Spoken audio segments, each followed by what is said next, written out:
What's up, guys? Welcome back to the channel. So as you saw, I decided to come out and do a little shooting today.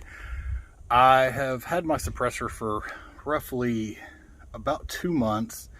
I finally got my paperwork approved and everything through the ATF, so recently had it drilled. Y'all saw in the last video I did have it for my hunt, but now with deer season coming to a close, it is now time to start focusing on trapping season.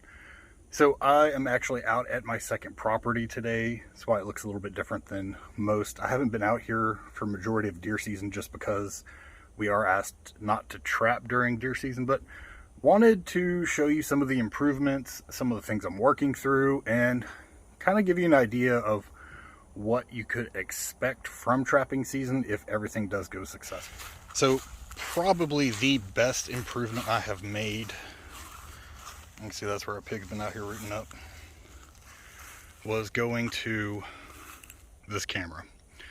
So the thing with this camera is that it is a security camera, so I get live footage of anything that's moving whenever it's here. It does have a solar panel to charge the batteries, and it gives me pretty much this view anytime I want to take a look at it. So I have a big wide view of anything that's moving, anything. I'm going to go ahead and roll some footage so you can see what it looks like and you can get the idea of how it's going to be working for me this season.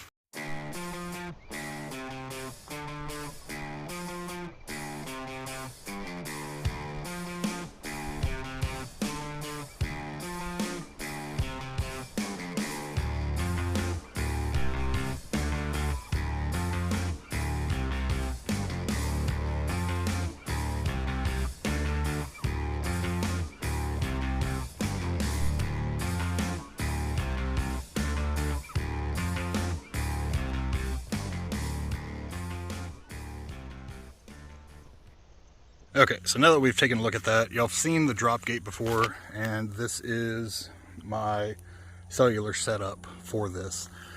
Now the only downside is I cannot film and drop the gate at the same time because it requires me to make a phone call. But I wanted to show you some of the things I'm working with. I know you see two different setups here. Currently working through a new feeder setup. This guy was bolted to this 4x4 forever, and it just got to the point to where it was a pain in the butt to get in here to come in and fill it. And I really like the idea of doing a hoist, but right now that hoist and 4x4 started to bend pretty bad once I actually hoisted the barrel up with all the weight of the corn. As you can see, I do have a ton of corn on the ground. Wanted to make sure that I've got plenty out. I had some pigs moving through last night, and if they decide to come back, it'd be a great night to trap, because I will also be out hunting at my other property tonight, so I have a chance to trap them here and shoot them there, which I would love to come back with 2 or 3 pigs. But do have the hoist, and this other contraption that you're looking at is actually designed to be a stand and fill feeder. Have a little ladder here so you can walk up it and simply come up here. Now I have the lid just bolted down so that way nothing can open it, but this is supposed to be a very simple design. I saw it online. It's like, it might be worth a try. So for those of you who don't trap, typically you don't want your corn going outside the trap. It defeats the purpose, because the pigs are just going to come and feed outside of the trap. But with all the corn on the ground, it could be a benefit, and the reason being is that with it being all in one concentrated area, it forces them to come in. And the only problem I'm seeing is that this guy is setting too low. But I've put it together over the last day or two, and I'm willing to test it out, because I can always repurpose this, and I can always reuse the 4x4s and the 2x4s and everything else here. So I'm going to give it a try for probably a month or so before I make my decision, just because I want to see how they react to it. You can see I do have it secured with a tow chain, just because it's actually a trailer chain, but just because I don't want them to knock this over. I don't think they will, but I mean, it rocks and it's going to, but it's pretty sturdy. You know, it would take a really big bore to be able to knock this over. The barrel has 300 pounds of corn, plus the barrel itself weighs 30 pounds, so 330 pounds. And then the frame itself is probably 150. So it's not light. Typically you would use metal whenever you're setting up a feeder, but I wanted to try something different because it does get to be a pain whenever you're having to come and do this all the time. So being able to walk in, get everything set, take care of it, and go is ideal. But this is what our setup is going to look like for now. I am still debating, like I said, if I want to use the frame that I've built for a hoist. With it leaning, it's kind of telling me that it doesn't have enough counterweight back here, so I could frame something and kind of stake it down, so to speak, or I could do something from the front. Just really not sure. I've got plenty of metal poles and I've got plenty of T-posts, so like I said, I'm gonna give it maybe a month, a few weeks. We're just gonna have to kind of see. For those of you that are curious, this is all charged with a solar panel. It simply runs over here to my battery box, and my GSM controller is in this waterproof box. Last summer, I hadn't come out a lot because I was really focusing on trying to get my bass boat built up, and unfortunately it got underwater and it fried everything, so I had to replace all the components. It all leads to that. I make a phone call, it drops the trap. So with this, I'm able to see everything. You can see I've been out here working. But I wanted to tell you a little bit more about the camera and the service that I have with this. I'm now actually working with a cellular provider. They provide IoT service, which for those of you that don't know, IoT is Internet of Things. I used to work for Verizon Wireless Business Sales, and you have a lot of things that are automated by a cellular controller, similar to how my pig trap works. That is considered an IoT device because of the automation and it working over a cellular network.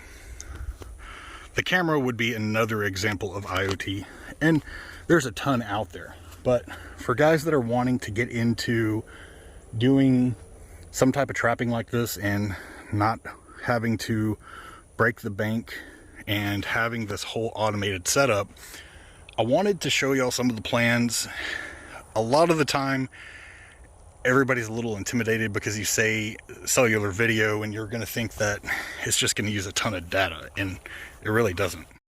So let's go ahead and take a look at some of the plans. Here you have SpyPoint listed on the left, and then you have EIOT Club listed on the right.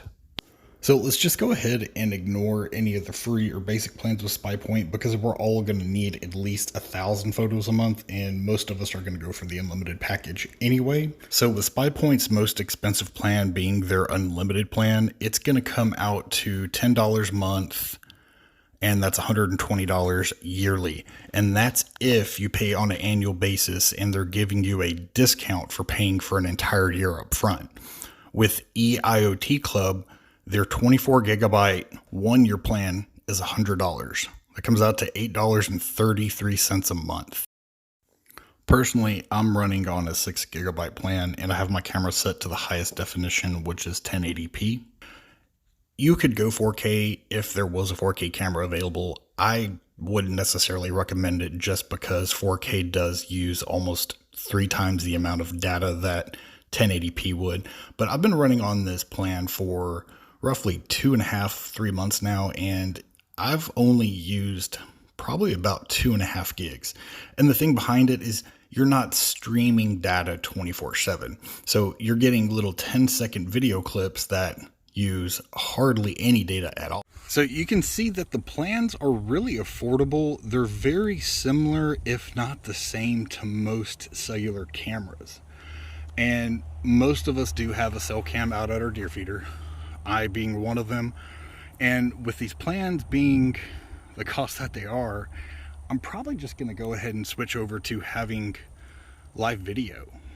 That way I know what's going on. I can see when the deer are coming in. I can see what they're doing. And it also gives me a chance to have that video on my phone, and I'm spending less time at the feeder, putting off more scent, whatever else the case may be. So I did want to go ahead and announce my partnership. You are going to see some sponsored videos from these guys, but I do want to give a huge shout out to them and a huge thank you for making this possible.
Alright, well, y'all saw the shot taken. Like I said, it's going to be a mix of... Damn, they're both calico. So this is stuff you don't see when you're using night vision. You don't see the color of the pig. You don't see any of the stuff. You can see the characteristics, but what I think is a sow. Yeah, that's a sow.